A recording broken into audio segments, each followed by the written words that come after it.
Good afternoon, good morning, good evening from whichever part of the world you are joining us. My name is William Shoki. I'm the editor of Africa as a Country, and I'm very pleased to welcome everyone to this very important panel on artistic freedom in Africa, developing a regional strategy for censorship board reform. As we all know, art has always been a transformative tool for resistance, expression, and collective empowerment. Yet across Africa, colonial-era censorship boards persist, stifling creativity and protecting entrenched power structures.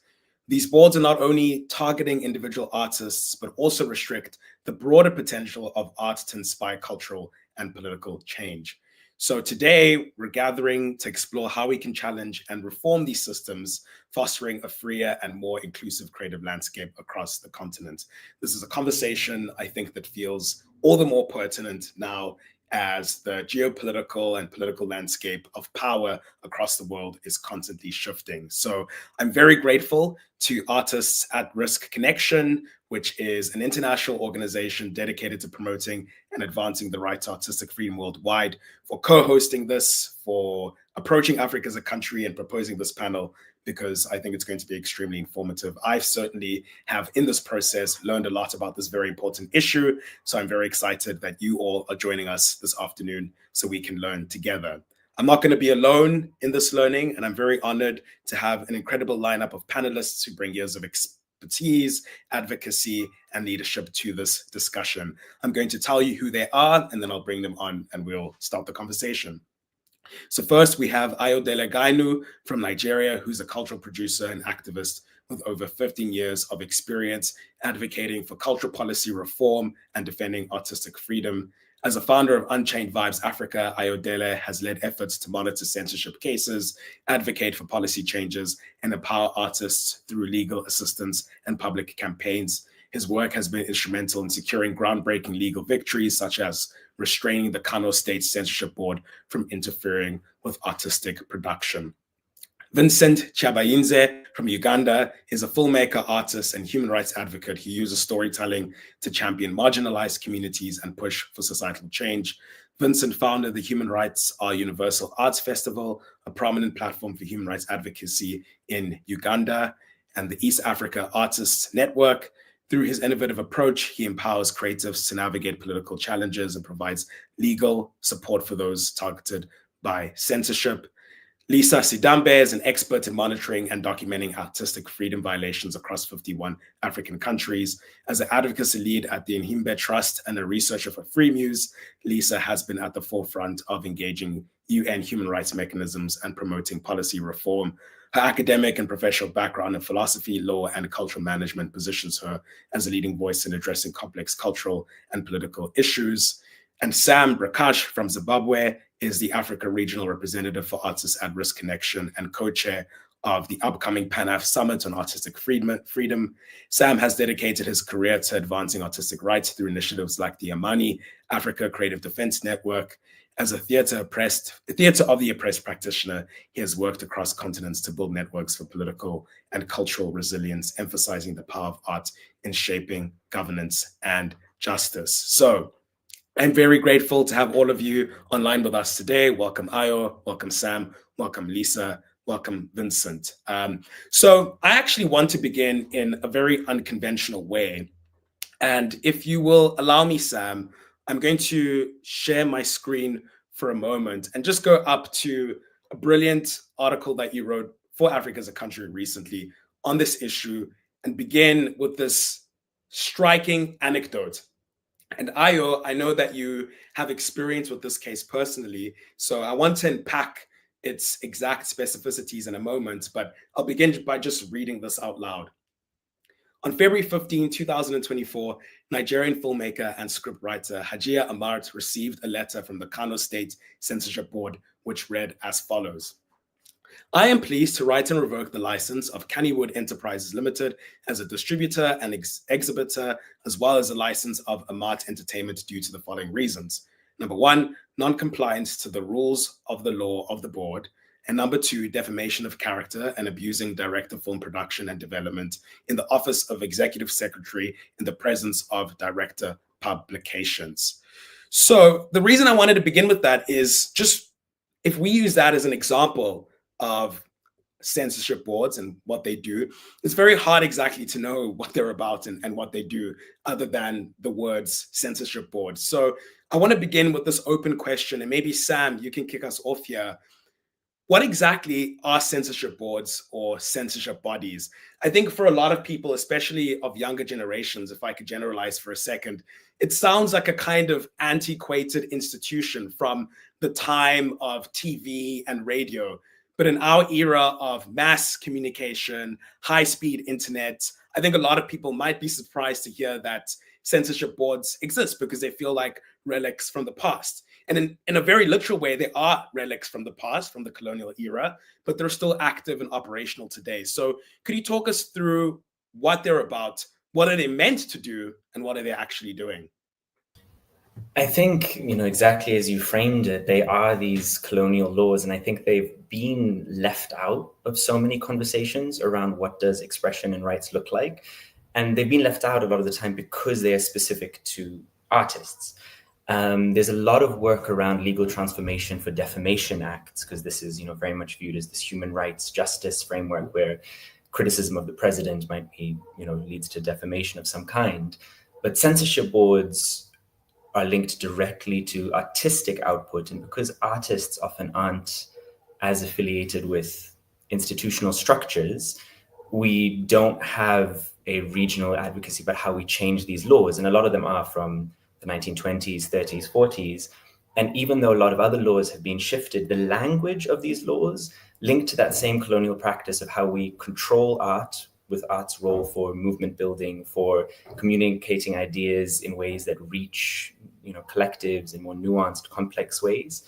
And so a lot of the foundational language of these boards or bodies, because sometimes they've morphed into other institutions and ministries, but the structure of them is the same, is of the language of restriction, is of the language of control, rather than what in a lot of the world these boards should be, which is how to classify. It's the way we think about PG ratings.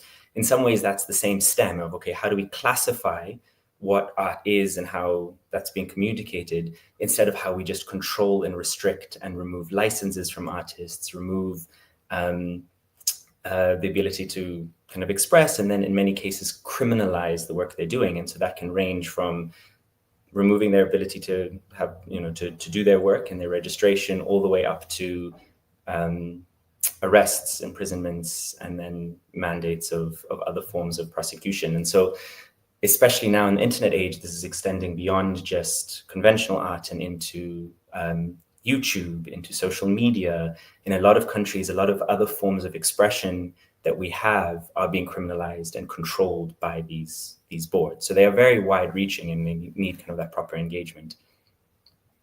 Vincent, as an artist yourself and someone who's trying to organize and advocate for artists, what have the implications of the controls and restrictions and stifling of a creative expression that Sam has just described? What impact does it have on artists who are trying to just do what they're best at, which is expressing themselves creatively?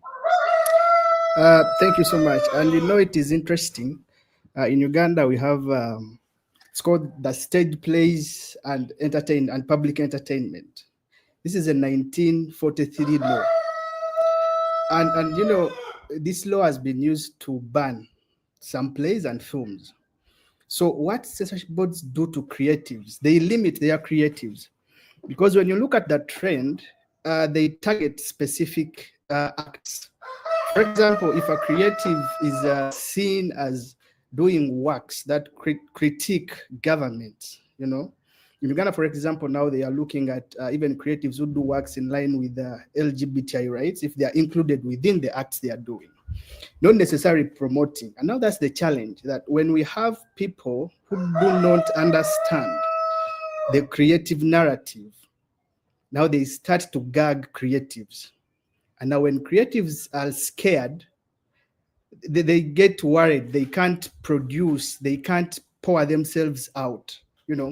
For example, if I would love to do an abstract play, let's say on corruption, I would be scared. So the impact is immense. That what we are seeing now, we are seeing creatives stopping to create works that are conscious to the community, focusing more on works that are mere entertainment. And now this affects the economic side of the creatives, because censorship is not only about me stopping doing the work, but it cuts across. Because if the works I do, they can't be aired out on the radio station, maybe if I can't be called to perform, then my economic status is affected.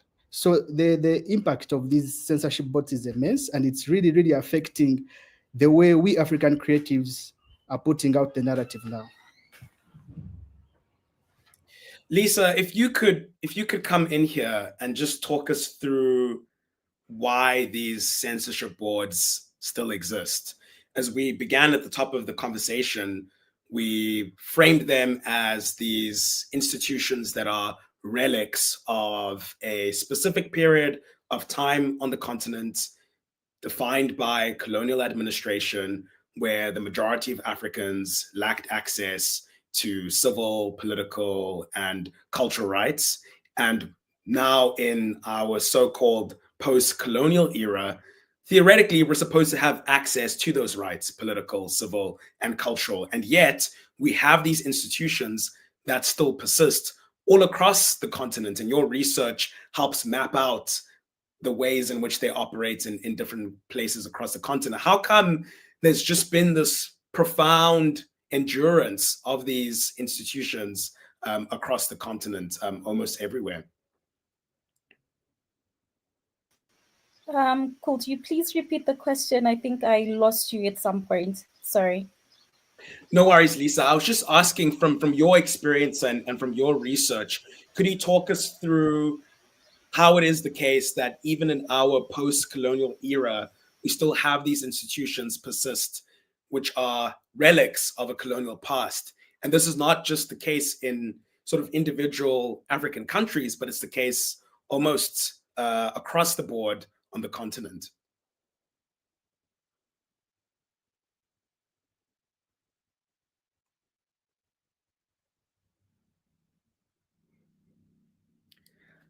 I think we might be having trouble accessing Lisa. Is that internet censorship taking place? I was about to say, I hope not. I hope not. So we'll give Lisa a chance to rejoin the conversation if she can. But then, while she does that, maybe we can turn to you, Ayo.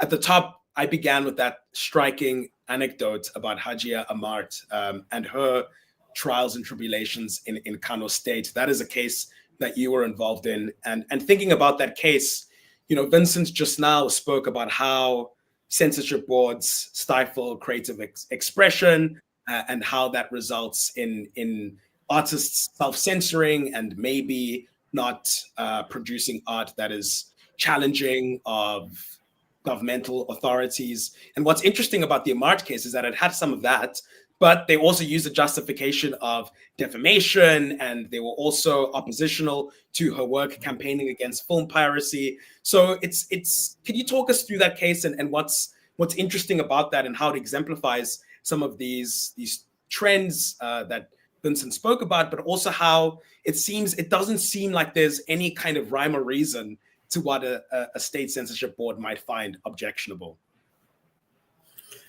Thank you very much, William, and good afternoon from Lagos. Okay, so before I go into details about the specifics of the case that you have cited, I would like to also remind us that beyond censorship being a relic of from the colonial past, the military also retained it and weaponized it. They weaponized censorship. For instance, the National Film and Video Censors Board in Nigeria was established in 1993 when the military were still were in power. So going into these specifics, I have to also mention that this case is still in court. It's not completely over. So as such, I will limit my comments on issues that are in the public domain and that the artist is comfortable to share. You see, these bodies To the best of my knowledge, as a culture producer and someone who promotes culture and also who is proud of, African cultural preservation and all that, they use all this to justify why the board has to be in place to regulate what artists do. And why is it specific to artists, especially filmmakers? Classification is something that I believe is global best practices. Rating films, for instance, parental guidance, and all those ratings are something that may be very necessary, from time to time. But having a board that is established under the law requiring artists to submit their works for vetting is something that shouldn't exist in any democracy anywhere. If we are talking about rating, classifying the work, it's understandable. But we are talking about you submitting your work for a group of people to determine whether whether the work should be allowed to be seen. It's antithetical to democracy. That's stifling your creativity. So even before you take your work to them, you already censor yourself. You already limit what you can do because you are very clear, or you have an understanding or some insight as to what will not be allowed. They use religion, they use morality, they use culture to justify why they have to prognose, if I can use that word, phrase, in your work. So narrowing it to this particular case, the letter is saying, defamation in Nigeria is abused. The word defamation is abused. If you insult somebody, for instance, if you say this person is not intelligent, it's defamation to the politicians and some powerful people. So what that letter was referring to was an insult when somebody, said they don't know what they are doing. Asking me, so I'm trying to relate why this artist has problem with pirates. It is already alleged that when you are asked to submit your work, a work that has not been released publicly, it goes through some people and they have access to your work. And this makes your work vulnerable or susceptible to piracy. So that's one problem already that she fights against. Submitting your prior censorship exposes you to piracy as well. Unfortunately, there are reported cases of these pirates, people who illegally utilize other people's work without permission and profit from them, having access to people who are in these boards, which is very unfortunate. So there are those allegations in place. So if I don't have confidence in me submitting your works, which in the first place is not right, why should I submit my works for you to vet, to determine and control whether I have right to release such works? So that's the first problem. That prior censorship, submitting my works, exposes me to pirates, because some of these pirates have been alleged to have alliances or access to people who are in charge of the census board. That's the first problem that this artist fights. The second problem is in challenging these processes, she has protested with the use of language, this is not right, are you, something that is insulting, but that's what is taken as defamation. And what is the punishment? Revocation of license. In the first place, are we in a democracy supposed to be obtaining licenses to practice from government? There are professional bodies who do that. We should be allowed to do that if at all we decide to regulate our profession. So I will stop there and get the conversation going from others. Thank you, William. Thank you, Ayo. That was really informative. And I want to touch base at some point later on in the conversation to talk about latest developments in that case. I know, of course, you can't refer to every detail because it's still, as they say, sub judice, I think that's the term. I'm not sure. Sub judice. That's it. But I want to talk about one of the latest developments in September, which was a victory, and how important it is to talk about the victories and progress that is being made. But before I do that, I want to turn a question to Lisa, who I hope can hear us and has just rejoined us. Can you hear us clearly now, Lisa?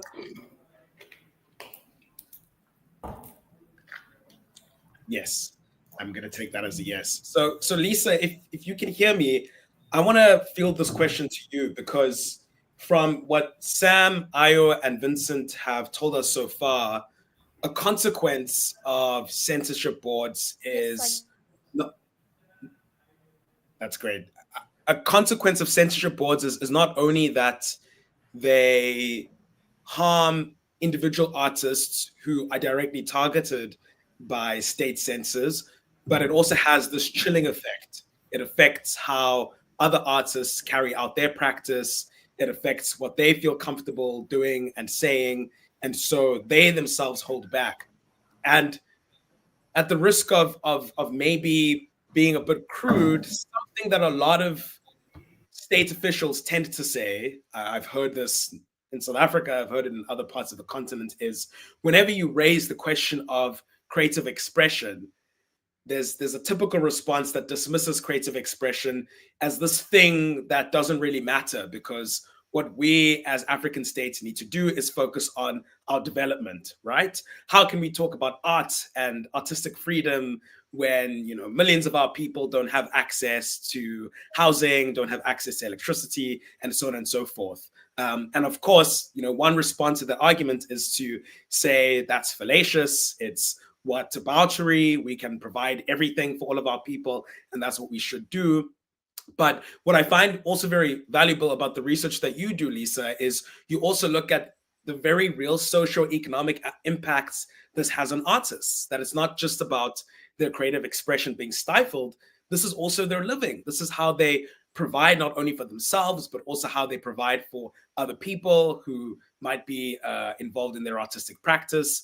So could you just talk a little bit about those socio-economic aspects of how censorship is affecting artists negatively?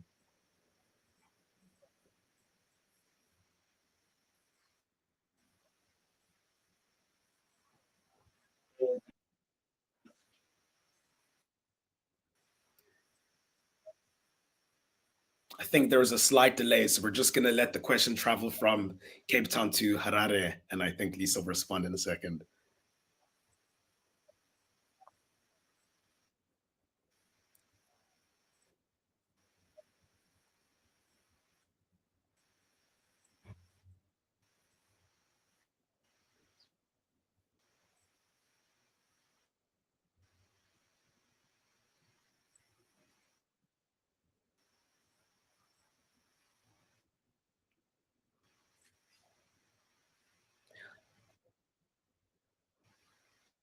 Unfortunately, Lisa, we can't seem to hear you.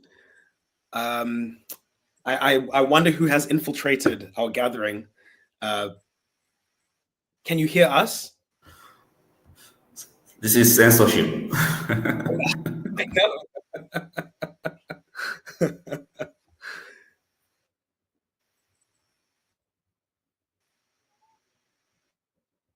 I'm going to perhaps give Lisa a chance to figure out her sound. I want to park that question because I think you're well positioned to answer it, Lisa. So this is by Can no you hear means me? there we go. We can hear you perfectly now. Brilliant.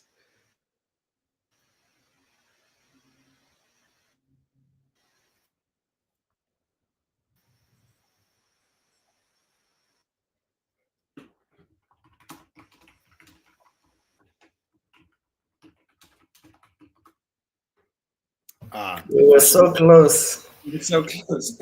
Not yet Uhuru, as the slogan goes, Aluta continua. So perhaps maybe then, just thinking about the question that I asked Lisa, if others would like to chime in, what are these socioeconomic impacts? And is there, not that everything that should be defended has to be quantifiable, but can we quantify them? Is there something, can we trace the extent to which censorship boards are negatively impacting not only artistic production from a creative point of view, but also from a socioeconomic point of view, of depriving people of their livelihoods? How do we ascertain that impact exactly?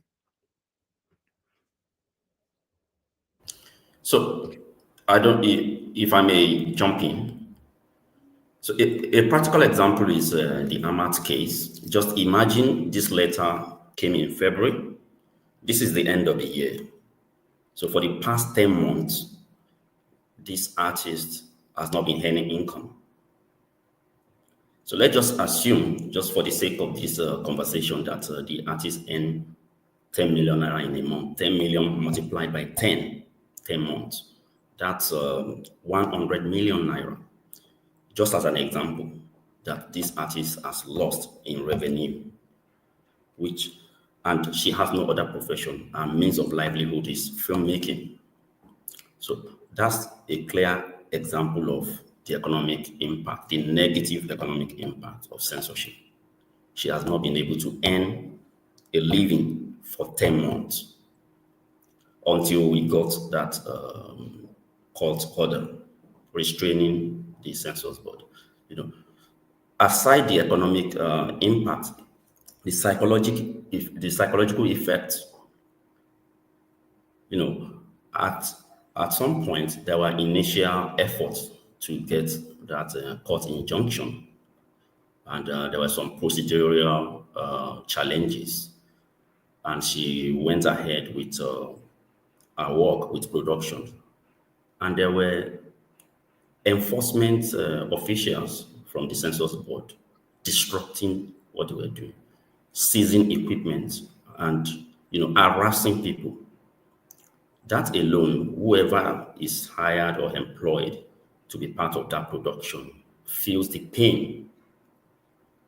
Psychologically, there's an atmosphere of fear that, when you go on production, even now that we have a legitimate order restraining the census board, there's still this fear that what if these people still come and arrest us or disrupt our productions or beat people up and all that, because some people actually act beyond even what they were sent to do, physically assault people and all that. So that's also, there are psychological impact of censorship on artists. What about the audiences? Because the audiences transcend the immediate location of Kano. There are millions of people across West Africa who speak Hausa and who have access to Hamat's productions on YouTube. They have been denied this right. So both economically and socially, the impact, the negative impact is massive. Thank you. Maybe to add on, me, I break, when people ask me that economic question, I break it in the basic terms possible. And I break it in terms of buying a bread. Now, if I earn from my creativity, I don't produce bread, I don't produce clothes I put on. I go and buy. That means there is a transaction. But now look at employment. We have production houses. We have galleries that exhibit works. We have theaters, we have movie cinemas, and also we have distributors. All that is an economic exchange. But also you take it further and you see the tourism bit of it, that people would love to travel the world, because of things they have seen before. Some want to watch a movie, they see a nice place, then they say, okay, I'll travel to that country. That money might not come direct to me, but it's extended into the economy. But I pay taxes because the materials I use, I don't produce them. There is a wholesale somewhere who procures these materials, then I go and buy from them. So when people say that artists do not contribute to the economy, we contribute to the economy, but we suffer more. I know that is because of censorship, because when you censor my work and I can't earn, that means you're depriving me my rights to live. And these boards have really, really mastered the art of censoring artists. In that they will scare, for example, Ayo. They will scare Ayo. And if I was proud of Ayo and the work he was doing, I would say, if they can arrest Ayo, then who am I? So I will divert myself. But when you look at the productivity of the artist and the way money exchanges hands, the government benefits, the artist benefits. But also if you scale it down, everyone, majority of people, they have people they look after, they extend services to. When you earn, you support in any way. So for me, I think and I believe that this conversation, one, is going to help us and help artists to understand that actually the time is now for us to address the issue of censorship, because we can't be living in the 20th century, yet we are discussing laws that were enacted in 1943. It's despicable. So I think we need to strategically look at, like you said, we need to quantify, because people love to work with numbers, right? But that is the easiest thing. Why? Look at how many movies are being produced. How much income do they bring in? For example, if someone is going to organize a screening, people will turn up, they pay something, he pays the revenue, he pays here, he pays there. So for me, I think it is hypocritical for people to say that, creatives, that's, they don't exist. But the thing is, they're just scared. Because, politicians are very cunning animals, when they are scared of something, they paint it as a non-existent thing, that it doesn't have an economic value, it's against the culture, it's against religion. So they bring all these things that people think that when you touch them, you're against them, so they make you feel you're one against many, yet you're addressing a societal issue.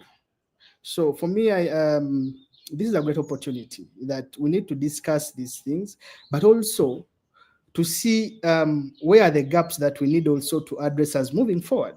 For example, if their argument is that we don't need this happen because we are not contributing to the economy, but everyone knows artists, as any other human being, they contribute to the economy. But also coming to the issue, for me, I think also we as the creatives, we need to know that these boards really exist and how do they affect us. We should not look at them in absentia, that because I don't, because they have not affected me yet, so we should not do anything about them. So I think we are moving on in the right direction. Sam, I want to give you a chance to touch on the socioeconomic question, but perhaps as you do so, we can start thinking about exactly what Vincent is raising now, which is the question of how artists should mobilize to try and resist this kind of repression. On the one hand, that involves numerous things. Vincent is outlining some of them. It involves awareness, first of all, of these bodies and understanding the ways in which they might affect you down the road. It involves understanding the value of your own contribution to society, both to the economy and from a cultural enrichment perspective. But it also involves trying to coordinate across contexts, across countries, and so on and so forth. So could you maybe talk a little bit about what might that look like? Like, what are the various ways in which the power of these censorship boards can be reformed? And it's a tricky thing because we're talking about reform, because I think as all of you have acknowledged throughout the conversation, and Ayo, you were describing this at the beginning, that, censorship boards are here to stay. They're not going to be completely overhauled, because you do need some kind of body that can classify materials, determine what's age appropriate, tell you whether it's PG or restricted 18, and so on and so forth. But now there's always contestations, as we're discussing, over how those classifications are made, over who makes those decisions, what criteria they're using to make those decisions, how they're justifying it. So there's many angles you could approach this from. And Sam, I'm curious to hear from you, what are those different angles, and what's perhaps the most effective route towards reforming these censorship bodies, understanding that, context also matters, and some places are different to others. Some places have their own peculiarities and distinguishing factors. Yeah, and I mean, I think I'm so happy with the things that we've focused on so far in this conversation, because so often there's the censorship that we see and the censorship that we don't. And very often these conversations can get trapped in the censorship we see of these explicit moments of contestation, where it's a censorship board silencing an artist at various levels of aggression.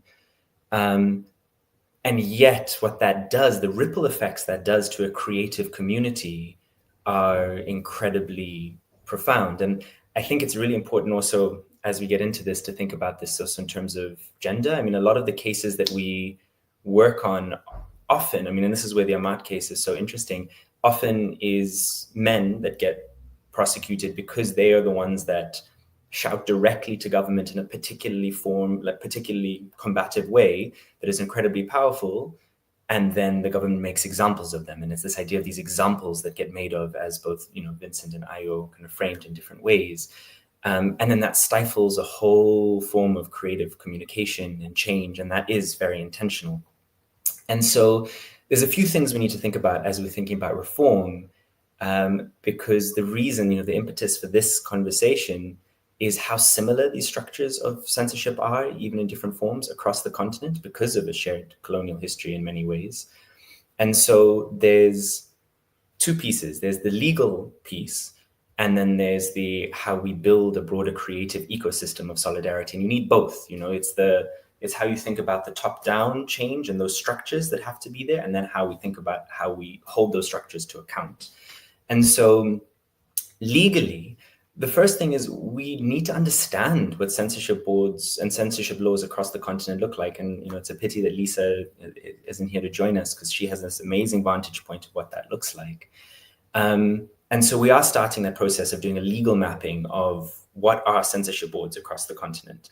And then from there, we can have this discussion with artists, with civil society, with policymakers around what is the kind of censorship legislature, or classification arts legislation that we want to build? What does a blueprint look like? And I think the reason that I, respect so many of the people who are part of this panel is also this awareness of, in that fight and that mobilization of artists, there also has to be a conversation and a participation that is going on there. We have to be thinking about how we are engaging with, ministries, with policymakers to change these laws. So there is a legal structure that is supporting artists in the way we want them to be supported, and creating an environment that is not from, the 1940s, 1920s. And I think, an example of that's happening in real time is what's happening in Zambia. And I think Zambia is a very good example of this change, where their censorship law, I believe, is 1929, and they're starting the process. It hasn't been changed, but they're starting the process of reforming that. And it is a complicated one to do. And that's with the ministry, it's with the permanent secretary, it's with civil society, it's with artists. So there's that piece. But you have to have that legal framework. But I think all of us understand that when you have that legal framework, you still need to be doing that strategic litigation, where when there are key cases where this is happening, we have to build precedent.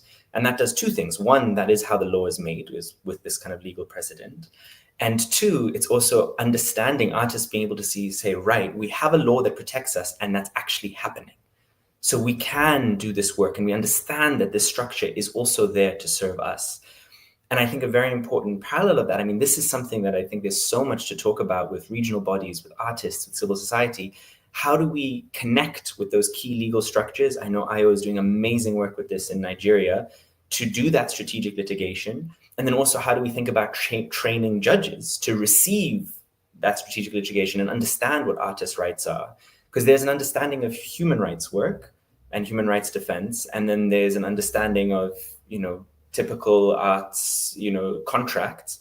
But this idea of artistic rights and how you support artists and what those rights and frameworks are is not a conversation we've properly engaged with on the continent. And so creating that structure to create that change, training judges, having strategic litigation, changing the laws at the top, and all of that has to happen at the same time to make that legal ball roll. It has to, and this is where this has to be a regional conversation. And then with that, the other piece, I started with the legal, the other piece is thinking about what is that creative ecosystem. And I feel like in this work, I find myself having to communicate in two different directions, where we communicate to the human rights space that understands human rights defenders, and we have to say, listen, let's think about what artistic freedom looks like and the vital importance of that, just as a right for artists, as a tool for change, as a communication, as a soul of a culture. Communicate that to the human rights space. But then you also have to communicate to the art space the importance of how we engage with censorship and rights, because often establishment art spaces, it's very easy for them to say, well, we're just doing our gallery, we're doing our exhibition, we don't want to get involved in that piece of things. And so part of this conversation is also how we start having a conversation as a creative ecosystem in across the continent of what does it mean to create this change and hold that to account. And I'll say two things on that. There was a politician that will remain unnamed that one of the things he said is to oppress an artist is to kick a ball of cotton. That if to kick a human rights defender is like kicking a stone, but to kick an artist, it's a ball of cotton wool, because there isn't that collective response. There isn't that understanding of those rights. And so part of what we're thinking about is how do we develop an action plan for the protection of artists? Think about what that framework is. And this is a global conversation. And what is that framework that needs to happen to think about artists' rights as a part of the artistic space as well? And this worked with journalists in 2011 to 2013. There was a UN action plan for the protection of journalists. And that worked primarily because the BBC, Al Jazeera, these big journalistic institutions got behind it and created this language. And so what does that look like for artists in the continent as we shift censorship and create these conversations? And so I think those are the two pieces, and I'll stop there. How we create that ecosystem as artists to figure out that shared understanding of artistic rights and what it means to do that change. And then how we think very strategically around what are those entry points for legal change so that there's a structure across the continent to kind of receive this and have that, very fundamental right of artists protected. I want to start bringing in some audience questions here. And in the spirit of anti-censorship, as a person who has authority to run this conversation, I want to bring in a bit of a piece of criticism from the audience that says, William, short and simpler questions. So since I'm a journalist, I write most of the time, I'm very inarticulate. I'm going to now outsource the questions to the audience because I'm not doing the best job at asking short and simpler questions. And I want to highlight two questions. The first is from Gitinua Lewis. I hope I've pronounced that correctly, which says, what do you think about the subtle and pernicious aspects of state repression by using taxes and levies on social media platforms in order to muzzle dissenting contents? And the second, which is related, from Dr. Pure, I would also like to hear what the panel thinks about boards trying to censor creators online. So this kind of relates to what you were talking about just now, Sam. The two pieces, one, the legal angle, trying to reform the institutions and the laws, and the second, reaching into the ecosystem of artists itself. And part of what's interesting about the second piece is that the notion of who an artist is and who a creative is constantly changing. It's been transformed by digital communications media. And I'm sure there are a lot of people out there who might not actually necessarily think of themselves as artists and creatives.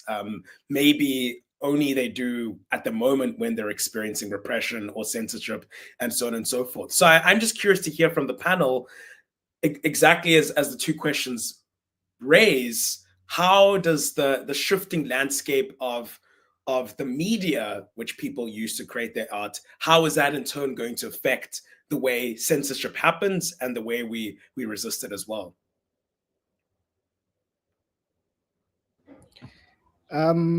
You see, they like we said, politicians are very cunning animals. What is happening? We have these censorship boards, but again, we have laws which are specific. For example, we have the Computer Misuse Act, which targets content creators online, right? So, like you said, people don't think that this censorship and attacking creatives, before they used to think it is limited. They still think it is limited to creatives who produce films, who produce songs and whatever, but it is broadening the scope. Now, like I said, we have the Computer Misuse Act, and we've had people who produce TikTok contents that have been arrested. Like I said, they arrest them for disturbing the peace of the president, and this is, but someone is creating something, and then it brings a question to how do you define that disturbing someone's peace? The way I want us to as we delve into answering all these questions among ourselves, what is censorship? Because if someone says you're being censored, right? What do you mean that I'm censored? You get the point? Because when we talk about all censorship and what it means, basically, do people and do we creatives really know that this is what they mean? This is all we are looking at. How am I going to be targeted? So to answer the questions, the way this is affecting people who are creating content, and I think that's where we are now starting to draw a distinction between who are creatives, how do we, because you see, the thing is, artists are bundled into media freedom. I can be charged in laws under media freedom because maybe I published a poem which didn't lie well with some people in power. So when I'm taken to court, the media council will come in, you don't have a permit to publish this. We have many boards that are targeting freedom of expression. And because there is limited awareness, today I'll be charged under the Computer Misuse Act, right? The next day I'll be charged under a law from the Communications Commission, you get? But they're all targeting the same thing. They just don't want to admit that actually artists are not a ball of cotton. They are a rock, not even a stone. You get the point? So I think all of us need to be worried on the trends, on the political trends, because what we are discussing now, though it affects us artists, but this is a political trend, because we are trying, as creatives, we try to address the political question. I live in a country where I've witnessed one president, the entire my life, you get. So you can't, everything you say, there is a worry of how do I protect the chair as the president? How do I protect my leadership? And again, there are countries that have a seeming democracy, but also leaders don't want to be questioned. And because artists, we are the best people to question this in abstract and draw masses, it brings a worrisome feel from these leaders and say, okay, if we say that we have the stage plays and public entertainment, people will say we are targeting the artists. Now let's come up with a Computer Misuse Act so that even TikTok content creators are being arrested. You get the point? So as the audiences are asking, how does this affect them? Actually, it affects everyone. We just need to be keen on what laws do we have in place, and moving forward, how do we address them so that people are not affected. If Ayo, would you like to add anything? Dr. Pure in the comments says here, I absolutely agree with Sam. Most artists here in Kano, Nigeria don't know they have rights. That's why boards do what they do. In your experience, kind of, we're having this conversation. Vincent has just spoken now as well about the fact that we need to kind of raise this awareness. You're all involved in advocacy. So could you maybe walk us through a little bit about how that happens? So at a very granular mechanistic level, typically, how do you come across artists who are facing these issues? How do they find you? How do they find your organizations? And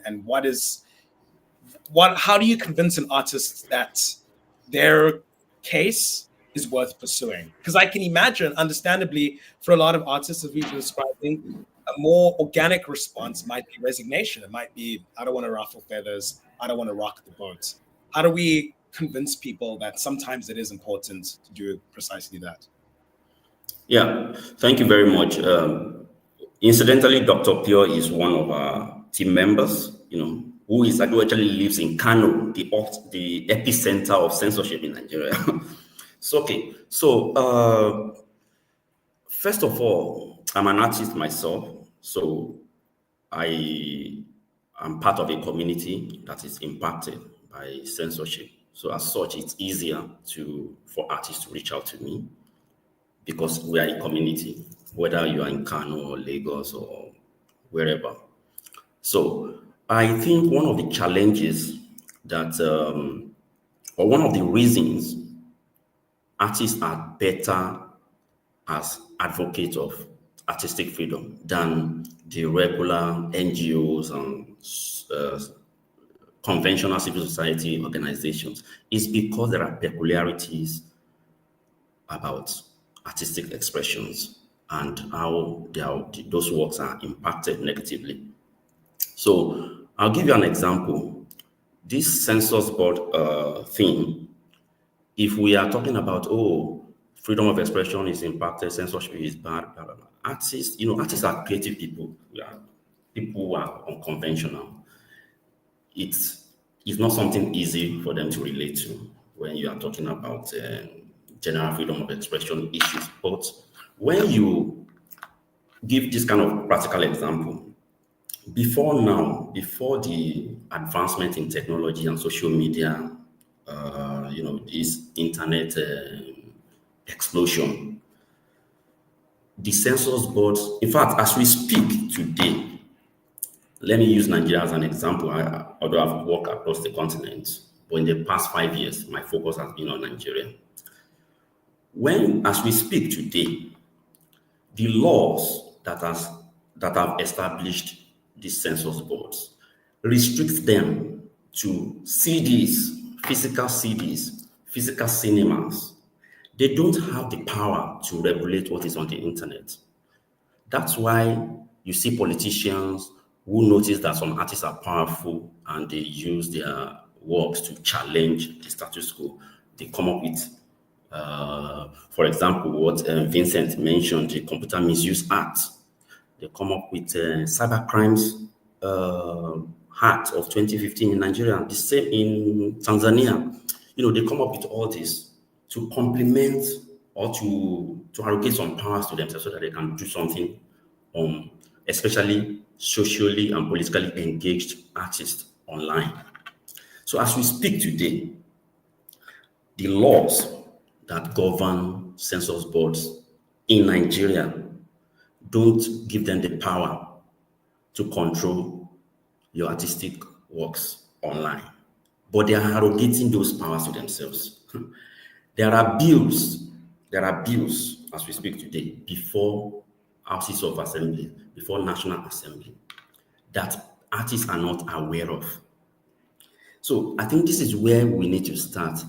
We need to give practical example. For example, Falz, a Nigerian rapper, multi-award winning rapper in Nigeria, released a song, a cover of Childish Gambino's This Is America.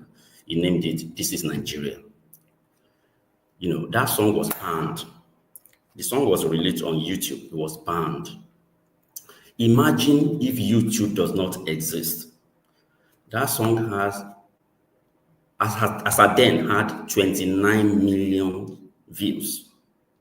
29 million views. Let's just assume that 29 million views relate to maybe approximately 20 million people. Look at the number of people that have been denied access to that work and the information that are contained in there.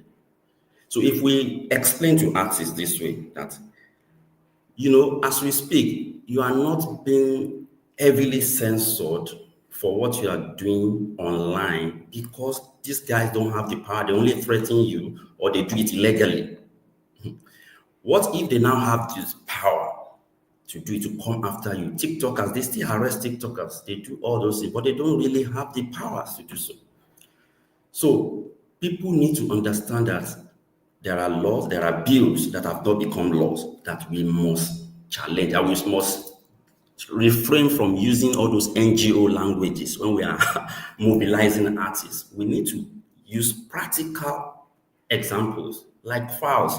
29 million people will be denied the right to have access to This Is Nigeria. If Nigerian authorities, if the NBC, National Broadcasting Commission, has the power to ask YouTube to take down that content, that is the power that they are seeking now before the National Assembly. And that's what we have to mobilize artists against, that we must never allow it to happen. So that's one thing I want to emphasize here. Thank you, Ayo. I think that's actually a very powerful framing, that when talking about resisting censorship, we should not only focus on the artist's creativity and expression being eroded and stifled, but also the public's right to consume art is also being stifled. As you said, when Fowles' music gets taken off of YouTube, the 29 million people who watch it are being deprived of that content. And who has the right to decide that on behalf of ordinary people? I want to start bringing this conversation to a close. But before I do that, I just want to show everyone, these are the organizations we have in the room. Make sure you head over to their website. Sam is with Artists at Risk Connection. You can see the website here. Ayo with Unchained Vibes Africa, all the great work that he's doing there. Vincent with East Africa Visual Artists.org, and Lisa, who unfortunately could not join us, with the Nhimbe Trust in Zimbabwe. I'll put the links as we get our final thoughts and wrap up the conversation. But I just wanted to give everyone an opportunity to now share your final thoughts, your closing arguments, we could say perhaps, which is perhaps apt for this conversation, just given how imbricated with the law is. What is, if for anyone watching this panel, what is the kind of one lasting thought or reflection that you would like to leave as we part?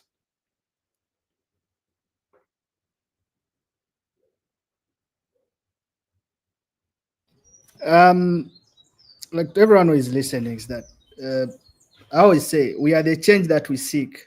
So no one is going to come and save us. It's us to soldier on and achieve what we want to achieve. And to every young artist out there, they should not be worried. We are trying to create platforms so that artistic works that challenge the status quo, that challenge the narratives, have a space to be showcased. So they should not be worried. And this is the beginning of a good conversation. And moving forward, we will achieve the boards that work with and for the creatives, not the boards that work for government to censor artists and freedom of expression. Thank you. Thank you, Vincent. That was powerful. Okay, so my message to artists across the continent of Africa is that even if you are not a socially conscious or socially or politically conscious artist, and you feel that you are safe, that because you are not doing political stuff and the censor board or whatever body will not come after you, you may just be incorrect, because even when you are creative and you are, for instance, trying to express something that has to do with immorality.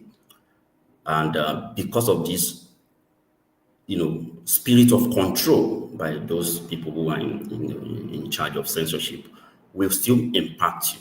Your creativity will be limited, even if you just want to express yourself on certain things that they are not familiar with. So as such, we should see the advocacy against censorship as a collective responsibility, regardless of whether you are politically conscious or not. Even if you are doing just entertainment, and arts should not be restricted to entertainment. Arts should be an instrument of empowerment. So we should stand together in solidarity and kick against this censorship thing. Thank you. Thank you very much, Ayo. Beautiful parting sentiments as well. I think I have two sides of this coin to say in closing. One is to the people who might not necessarily already be in this space, in this conversation. And I think it's very easy and is a recurring pattern to frame work that has to do with art as fluffy. It's this abstract thing, art. And recognizing how essential and grounded and concrete art can actually be. That it's not just this, this beauty, this expression that's part of it, and that's incredibly important, but it also is about how we change, collective ways of being and culture and communication at the most small, micro community level, all the way up to these national ideas. When Ayo talks about this is Nigeria being censored, it's not just the deprivation of that art, it's that someone is controlling the kind of things that you get to see and the kind of information that shapes the way you think and your brain forms. And so art has a very fundamental role to play in how we communicate and build these kind of collective ideas, and build movements in all definitions of what a movement can mean. It's not just political. So that's that statement around what, art is, this very real thing that we need to be engaging with in this way. And then the second piece to, the organizations, the people, the artists in this space, we need to think about this change strategically. And I think sometimes, I speak as an artist myself too, sometimes one of our weaknesses is we're not good at that strategic component of this, of what are the structures that we need to build with that creativity and do it in an artistic way still. But what are those structures? What is that ecosystem that we're creating together to create this change? And, we outlined in this conversation one way that we can think about this of, changing these legal structures, building these partnerships. But there's a point at which just saying we're going to fight and change isn't enough. We need to think about what is that strategy and kind of invite ourselves all into that strategy. And that has to be regional. It can't just be there's on the local or national level. We have to now figure out what those partnerships are across the continent. And this is a conversation where we have East, West, South, and how do we now build with this energy and go forward? And so anyone who's listening wants to engage in that particular piece of this network, of this strategy, let's do it. So art is grounded, and there are strategies that we need to coordinate on. Thank you, Sam. Also really powerful closing sentiments. And thank you, Vincent, and thank you, Ayo. I think if I could add something myself, I know I should have shorter questions, but maybe I can be permitted just a long bit of editorializing. I think related to what you were saying just now, Sam, about a strategy, comprehensive strategy for thinking how do we reform structures. I think part of why this conversation matters, and Vincent was highlighting this earlier, is that it's not just about the art, it's also about the politics, that we are seeing these dynamics being reflected across the board when it comes to political expression, journalistic expression, and so on and so forth. And so building a solidaristic movement where we all take collective responsibility and put to people in positions of power the idea and argument that ordinary people should be in charge of governing their own lives, in charge of determining their own, not only artistic expression, but also how their economies function, and so on and so forth. This is something that affects all of society as well. And so that's another reason why this conversation matters, is that it has implications, not just for how we think about artistic expression, but for how we think about democracy itself. What does democracy mean? It shouldn't just only be getting to vote once every 4 years in dodgy elections, but it should be about being able to control your economy, being able to control your own skills and talents, and being able to control your own life. And the fact that we deprive that from people across the board, whether they're artists or artisans or school teachers or whatever the case might be, is an indictment on where we are as a society. So I think this has been a very powerful and inspiring conversation. So I want to thank all of you for being a part of it. It's the first of many is the important thing to emphasize here. I think that sentiment has been shared across the room and in the conversation, in the comments as well, that this is an issue that we don't just want to talk about, but we want to organize around and pursue strategic action around as well. So looking forward to future conversations on these issues, looking forward to seeing what becomes of the developments in Kano State, Ayo, in keeping up with what you're up to as well, Vincent and Sam. And so I want to thank you on behalf of Africa as a country for being a part of this panel. And I want to especially thank Artists at Risk Connection, the organization that Sam is a part of, for initiating this panel discussion. I think it's been an important conversation. So thank you for being a part of it. And thank you to the members of the chat for adding your own contributions. I think some thoughtful questions and comments have been made there. So very glad that you've been an active part of this conversation as well. And thank you to Will. Thank you very much. William. Thank you very much, everyone. A reminder that Africa as a Country is a Pan-African website of new writing on African politics and culture. If you want to know more about what we do, then please do head over to africaisacountry.com, where you can find new writing on African politics and culture. And that also includes Sam's piece on this issue, which you should check out. It was published last week. It's titled Board of Suppression. You should be able to find that pretty easily. We, as we said, want to keep this conversation going. So this will be the first of many conversations that we'll have on this issue. So we look forward to those happening. And thank you once again for joining. Until next time.